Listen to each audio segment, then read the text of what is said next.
All right, another episode of Radpherd. I think this will end up being 12. There may not look like much being done here right this minute, but take a look at this mechanism right here. Now, that's how the shock is going to work to push down on the trailing arm.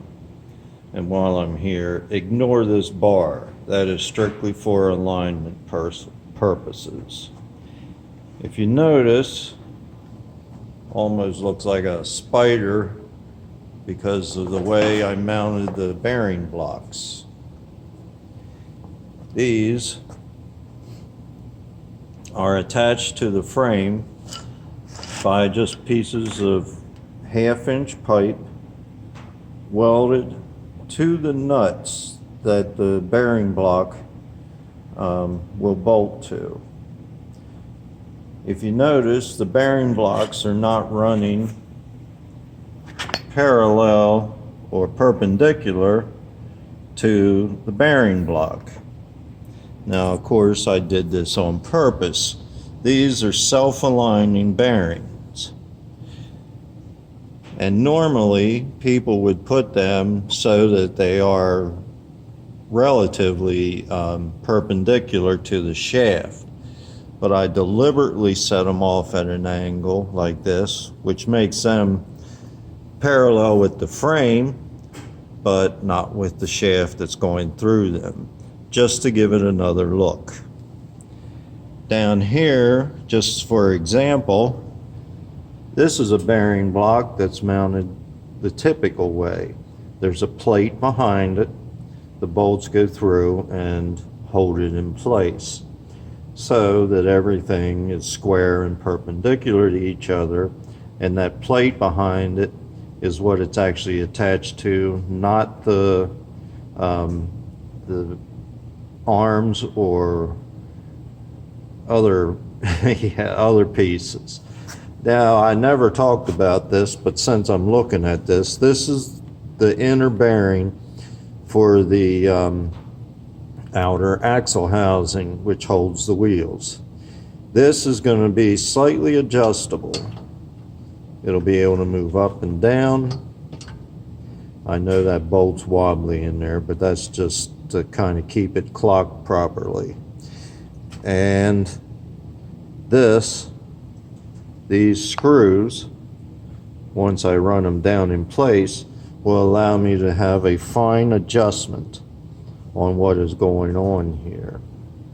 So that will give me toe in and camber on the wheels if I need it. The other thing I want to show you as far as the frame goes, or the suspension goes, is how these arms work. So here's the outer arm that's going to the rod, the connecting rod, that then connects to the trailing arm. And to show it work here, let me see if I can hold the camera properly. And let's try the other. Okay. So here's the mechanism working. All right, so as the trailing arm goes up and down hitting bumps, this arm, this connecting rod, connects to the rocker arm. The rocker arm connects to the shaft, goes through to here, connects to another rocker arm, and this rocker arm connects to the shock. Let me get the shock up in place, and I think I want to move back. No, I'll stick with this one. So the shock will then mount to this rocker arm.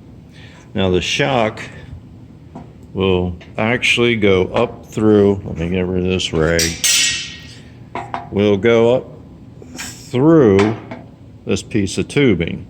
I'll pull it up on top even though it's not connected that way. So anyway, there'll be a hole in the tubing down underneath that this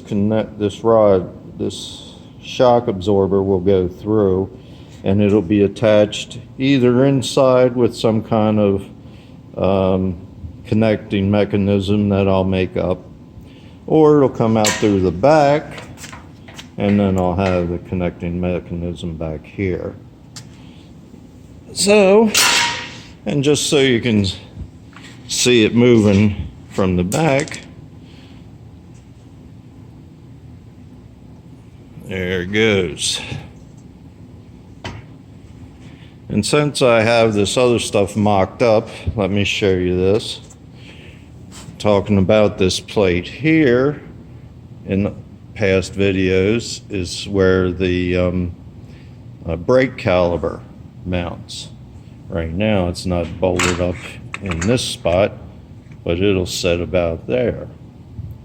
Now here's one of the things that happens when you're building a project like this.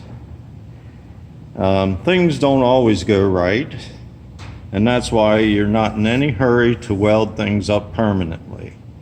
Right here I have this bolt just tacked to make sure everything's going to work out. Well, it doesn't quite work out, because back here the ball joint is hitting the caliper, so I'm going to have to relocate that bolt. It'll end up getting moved up and in some so that it clears this piece, which then of course changes this connecting rod, the length of it. But I'm kind of lucky because I accidentally cut this rod too short. So now with me moving it up and in, it'll correct that on its own. So there's always that luck factor involved as well. And as they say, better lucky than good any day. Now I just want to show you something that I'm rather proud of, because I made this due to the fact that I need all these air tools at one time. So this is my air tree. It carries almost every air grinder or air tool that I need to work on things. I have to cut, grind, shape, whatever it takes. And what I did was my air comes in underneath of the cart, comes up through this tube, and then this splitter here, or manifold, comes off with quick couplers and allows me to put all these tools on there. You can buy short hoses that have a swivel on the end to allow for some angular movement, and then the hose goes down and it couples in there. So I'm quite proud of that. That's why I wanted to show it to you. Now, the next video will be probably the beginning of my covering this project that they're building. And this is going to be called, this is going to be called Red Dragon. That's not a name, I think I've said this before, but that's not a name that the guy who owns it called it. I just use that name to talk about it in these videos.